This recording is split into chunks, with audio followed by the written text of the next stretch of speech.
Hi, I'm Kui. I like hunting Pokémon, and right now it's almost 3 in the morning. At this hour, clocks seem to melt, and time loses its meaning a little. It's a bone-deep cold, that damp kind of cold that creeps under your coat and reminds you that you're alive in the most uncomfortable way possible. I'm walking alone down a huge avenue, completely empty, under the yellow light of a street lamp that won't stop flickering. It flickers as if it were about to die but refused to go out completely. There are no cars, no noise. The whole city seems to have been unplugged. The only thing that exists is the dry sound of my shoes hitting the frozen asphalt and the touch of the cold plastic of my Game Boy in my hands. I walked for 20 minutes, dodging shadows and stray cats, until I reached this dark park. I came here simply because, according to the logic of this old cartridge, I knew that exactly here, in this block of pixels, a Butterfree would appear. A Butterfree. Seeing that black, pixelated silhouette on the green little screen, lit only by the moonlight, always brings me a giant wave of nostalgia. A nostalgia that almost physically hurts in my chest. It was the first Pokémon Ash ever caught. He found it when it was just a small, weak caterpie. They grew up together. They slept together on the cold ground of Viridian Forest. And if you were ever a lonely kid who watched that show in the 90s, you know perfectly well the suffocating knot in the throat that comes next. Then came that famous sunset. That damn sunset on the cliff where Ash, with eyes full of tears, had to open his hands. He had to make the hardest decision anyone can make. To let go of what you love most because you understand that its place is no longer with you. He had to release it so it could fly with the pink butterfly, with its own kind, toward the ocean. He cried with a broken soul as he watched it become a tiny dot in the orange sky, until it disappeared completely. He could have been selfish. He could have pulled out his red device and held it in the darkness of a Pokeball forever, making sure he never felt the tearing emptiness of loneliness. But holding it by force would have suffocated its nature. It would have killed it while it was still alive. Its cycle there by his side had simply ended. And right now, in this freezing park, with my frozen thumb hovering a millimeter over the A button, about to throw the virtual net and capture it, I just stopped. I couldn't do it. I turned off the console. I stood there, looking at the leafless trees outlined against the dark sky, thinking about all those people you have to say goodbye to over the years. Someone who yesterday was everything. Someone you talked to every day, with whom you shared silly memes and deep fears, and on any given Tuesday, because of a stupid argument or the simple wear of time, becomes a stranger walking down the street who, by chance, knows absolutely all your secrets. It's curious how human psychology works. There's this gigantic idea, this beautiful but poisonous lie fed by Disney movies and romantic radio songs, that love is measured exclusively with a clock. That belief so embedded in our DNA that if a bond doesn't last until death do us part, it was an absolute failure. If a 10-year friendship ends, we say it failed. If a 5-year marriage ends, people give you their condolences as if someone had died. We're taught to see endings as tragedies, as if all the time invested before the breakup had been thrown in the trash. But if you make the effort to observe nature carefully, you realize that the entire universe is a constant flow, an endless dance of creation and destruction. The tides rise and slam against the rocks, then slowly retreat. Green leaves turn brown, fall and rot to feed the earth where new leaves will be born. Gigantic stars explode in supernovas, destroying entire solar systems, only so that those chemicals can form new planets. Absolutely everything transforms. Nothing stays still. However, the human ego is the only thing in the entire galaxy that deeply hates the end of things. We want to freeze time. We want to catch the brightly colored butterfly and force it into a vacuum-sealed glass jar so it never changes, never has the audacity to fly off to another garden. Except, in our desperation to possess beauty, we ignore a basic law of life. By putting it in the jar, the butterfly loses oxygen. It stops beating its wings, stops being beautiful, and slowly suffocates, and we're left hugging a glass corpse. Sometimes I lie staring at the ceiling on nights like this, going over faces in my memory and thinking that maybe the vast majority of people are not a final destination on our route, but a footbridge. A bridge we had to cross to reach the next version of ourselves. Someone enters your life, kicks down the door of your routine, breaks a couple of emotional vases you had stored away, forces you to look at yourself in a mirror. They make a beautiful mess. And then, when the storm passes and you realize you survived, their purpose in your timeline is fulfilled. The lesson has been delivered. And the story of the two of you simply ends. And here is where the mind plays the cruelest trick. Because saying out loud, you have to let go of those who have already completed their cycle, sounds very mature. It's a perfect phrase to post on social media with a sunset photo. It's easy to say when we're talking about a distant acquaintance or a fleeting summer love. But what happens when it's about someone you literally gave your last drop of blood to? I want you to think of that person right now. And I know perfectly well that right at this second, a very specific face has just appeared projected on the screen of your mind. You probably felt a small pinch in your stomach. I'm talking about that exact person whose hand you held tightly when their entire world was crumbling. Someone you helped, not for a couple of days, but for entire years. You gave them your vital energy, drained your emotional and financial resources. You stayed nailed to their side on their darkest dawns, listening to their endless crying, picking up the millions of pieces of their broken self-esteem and gluing them back together with patience, one by one, with your own hands. You taught them to walk again when they swore their legs no longer worked. You shared with them all your own tricks for surviving this incredibly difficult video game called life. And then, one ordinary day, when they're finally standing on their own again, when their wounds have closed, when they're finally strong and starting to shine with their own light, they suddenly look at you with icy indifference, pack their things in silence, and leave. It hurts. Of course it hurts. But what truly breaks your soul isn't the physical fact that they leave. It's what happens in the months that follow. It's the exact moment when, from a distance, you see them stand in front of new people, telling the entire world and convincing themselves completely that they reached the top of that mountain entirely on their own. You see these people, the ones you yourself taught to use stones to start a fire when they were freezing to death, walking around with chests puffed up with pride, telling everyone that they alone, with their superior intellect, invented the spark. You hear people you guided with a step-by-step map saying with a coldness that's frightening, I learned all this on my own. Nobody helped me. I made myself from the ashes. It's like having a gallon of boiling acid poured directly into the center of your chest. Your whole being screams, it was me. I was the one who lost sleep when you were nothing. You feel used on an almost spiritual level.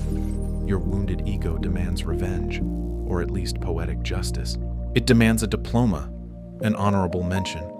And that toxic demand is the anchor that won't let you move forward, the invisible ghost that keeps you chained to a person who let go of the rope a long time ago. But I need you to take a deep breath and listen carefully now, because you need to integrate this concept on a cellular level so that your soul can finally find some relief. I want you to imagine the construction of a skyscraper, a gigantic, beautiful, ridiculously modern building in the center of New York or Tokyo. To raise that beast of glass and concrete 100 stories high, the engineers need to build scaffolding, structures of cold, ugly, rusty, and extremely strong metal around the entire construction. Those scaffolds withstand the storms, the rain, the weight of the workers, holding up the entire structure while the brick walls are still weak and the cement is still fresh. Without those scaffolds, the building would simply collapse under its own weight in seconds. But pay close attention to what happens next. When the building is finally finished, when the windows shine with the morning sun, when it can finally stand on its own and touch the clouds with pride, the scaffolds are removed. They're dismantled piece by piece and hauled away on a cargo truck. The scaffolds, no matter how much hard work they did, never stay hanging on the facade of the finished tower forever. You, in that dark and specific chapter of their life, weren't the tenant of the luxury apartment. You were their scaffolding. Your true spiritual mission in their timeline was to lend them your steel strength to hold them up from the outside, until their own internal walls were strong enough to withstand life. And guess what?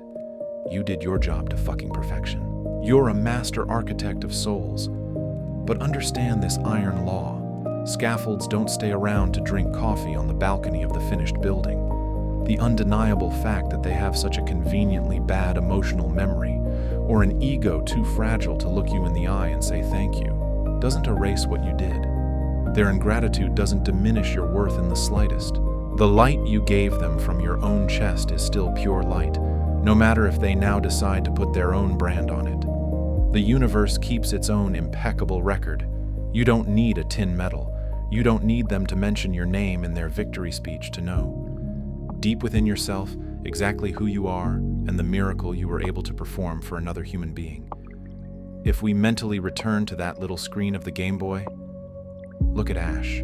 He didn't demand that his Butterfree, before flying off, sit down to remember all the times he defended him from a flock of wild Spearows when he was just a useless green Caterpie. He didn't ask him to sign an eternal loyalty contract before the butterfly had the audacity to fly off and be happy. Ash simply understood one of the hardest truths of existence, the greatest act of pure love, and the absolute proof that your work as a mentor, friend, savior, or partner had been a resounding success, was witnessing how your creation managed to fly so high that it no longer needed your hand to keep from falling. If you invested your entire soul in helping them fly, and now they are indeed flying through the clouds, even if they shout from the sky that they learned to fly completely on their own, you must smile in the silence of your own greatness. Your work there as a temporary teacher has been completed. The wind just blew much harder here in the park. I see how the dry leaves scrape against the gray asphalt. That sound of something being dragged by invisible forces toward the unknown forces me to think about the silent abyss that opens beneath your feet the day after you let go. Because when your soul finally accepts that your role as scaffolding has come to an end, suddenly, something terrifying happens. There's an overwhelming, deafening silence inside your head. An immense, white, totally empty room is generated in your brain, a place where, until yesterday, the constant and obsessive concern for the other's well-being lived comfortably. And the modern world tries to hide a secret by selling you 1,000 distractions. The vast majority of human beings are absolutely terrified by that damn inner silence. That's why we see millions of people desperately jumping from one failed relationship to another, like monkeys swinging from vine to vine because the ground is on fire. We see people downloading Tinder or Bumble at 3:30 in the morning, swiping for empty faces to try to save or fix. Everything we do for the single, pathetic purpose of not having to sit alone in total silence, forced to face our own demons. But what would happen if, for once in your blessed life, you made the conscious decision not to cowardly run from that silence? What would happen if you sat down on the floor and stayed there, planted, breathing right in the geometric center of all that terrifying emptiness? I want you to visualize all that brutal amount of energy, entire floods of your own life force, that you spent daily thinking exclusively about that person. Think about all the mental energy burned worrying about whether they had eaten or wearing out your neurons trying to decipher the hidden message behind their cold attitudes and punishing silences. Think about the willpower exhausted forgiving their repeated absences. All that gigantic light came out of the core of your chest and shot outward, injecting itself into a black hole in human form that, no matter how much you gave it, was never going to fill up. Now, visualize the magic.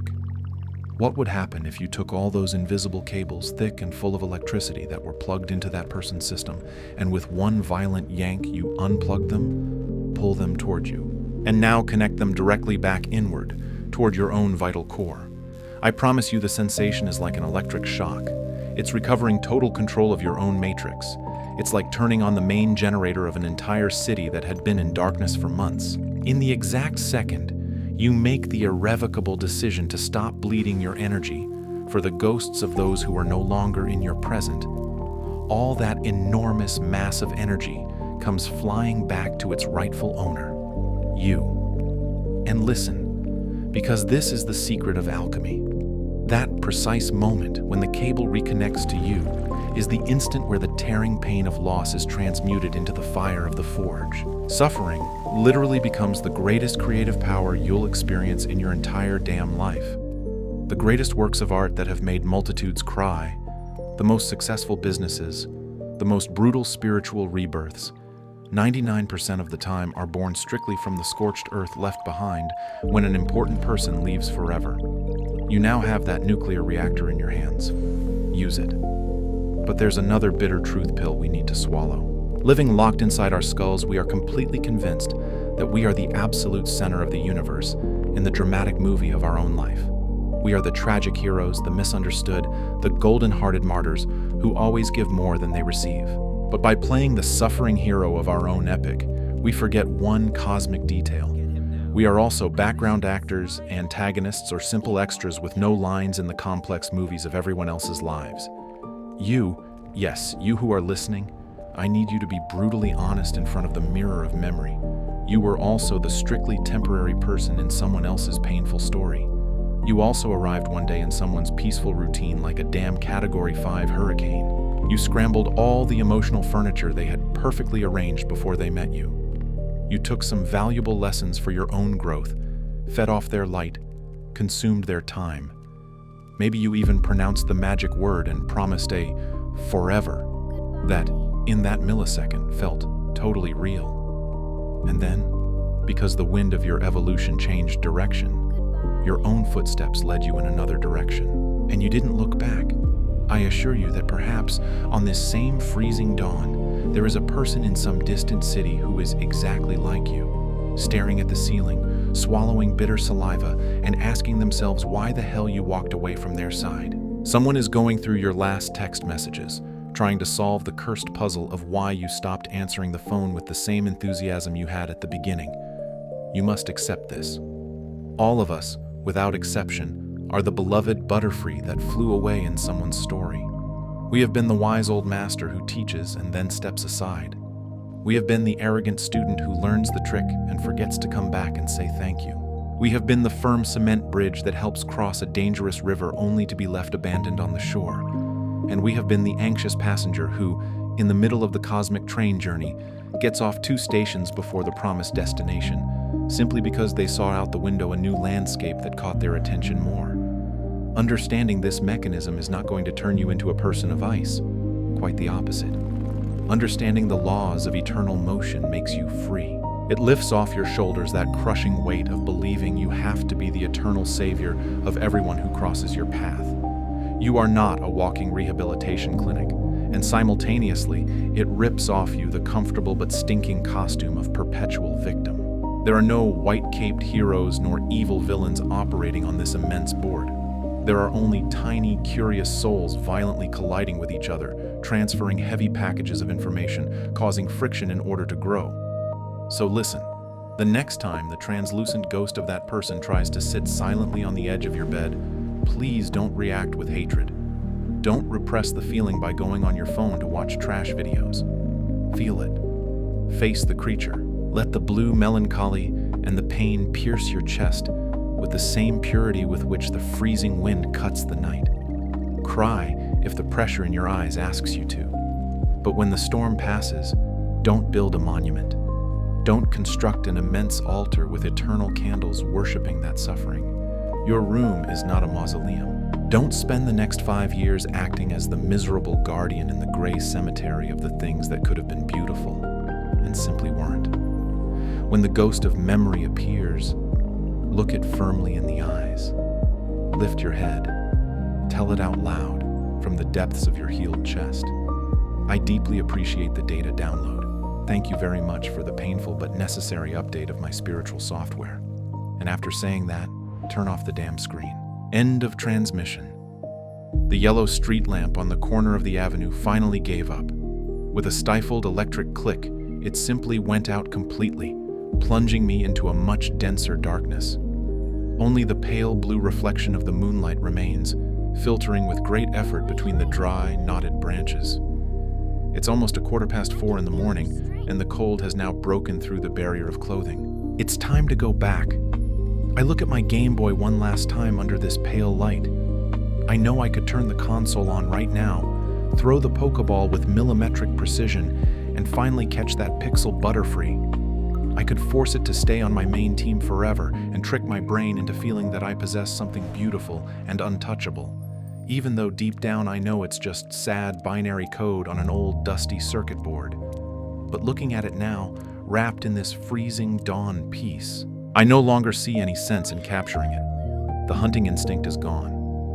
I tuck the console deep into my pocket and start walking slowly back toward home.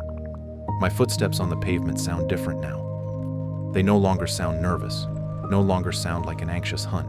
They sound, for the first time in months, like someone who finally knows exactly where they're heading, and who doesn't care if they have to walk that final stretch completely alone. So, if you're listening to me right now, washing the dirty dinner dishes, riding public transport to a job you hate, or lying in the darkness of your bed trying to negotiate with your brain so that exhaustion wins before nostalgic memories do, I want you to today finally make peace with the script of your story. Stop replaying the dialogues of the past looking for false clues. Stop flagellating yourself trying to find the exact millisecond where you supposedly ruined everything. Stop cursing those rusty scaffolds that already fulfilled their function. And forgive the distracted passengers who got off at the previous station because their ticket didn't say they were going all the way with you. Look at yourself in the mirror and engrave this with fire on your forehead. You are not broken because they had the freedom to leave. You are not incomplete simply because they took away the person you swore you had to save every day. The exact opposite happened. Now you are infinitely lighter. Someone took flight and released the branch of your tree. The universe just freed up vital space in your spiritual inventory so that you have your hands free and your chest clean, ready to receive real things, new people, and experiences that vibrate on the exact frequency of the rebuilt person you have become this morning.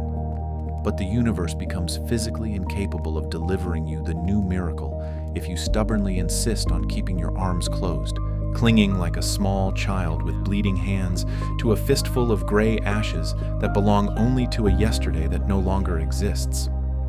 Open those hands. Let go of the steering wheel of illusory control. Accept that the precise time you shared together was exactly the time it had to be, dictated by the stars.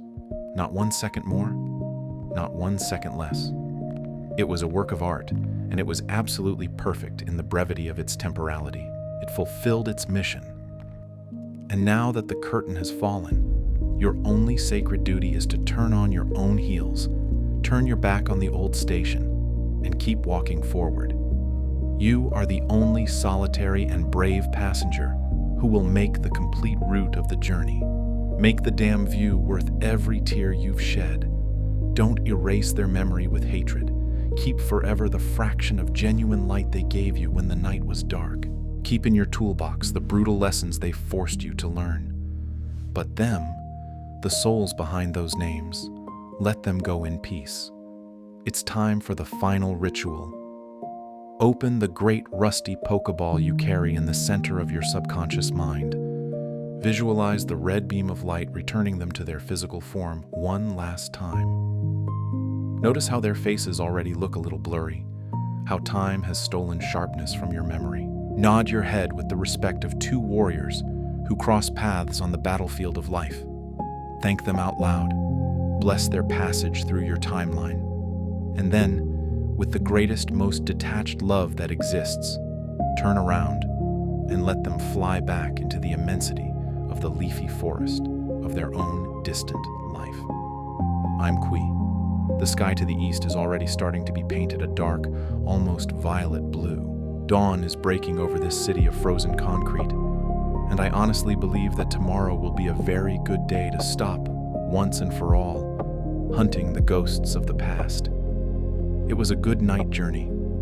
I'm grateful you walked beside me this dawn, listening to my ramblings under the broken yellow light. But the console's battery is flashing red and the cold is calling me to sleep. So, I'll leave you. You too, turn off the damn screen. Close your eyes. Let go of the console and go to sleep in peace.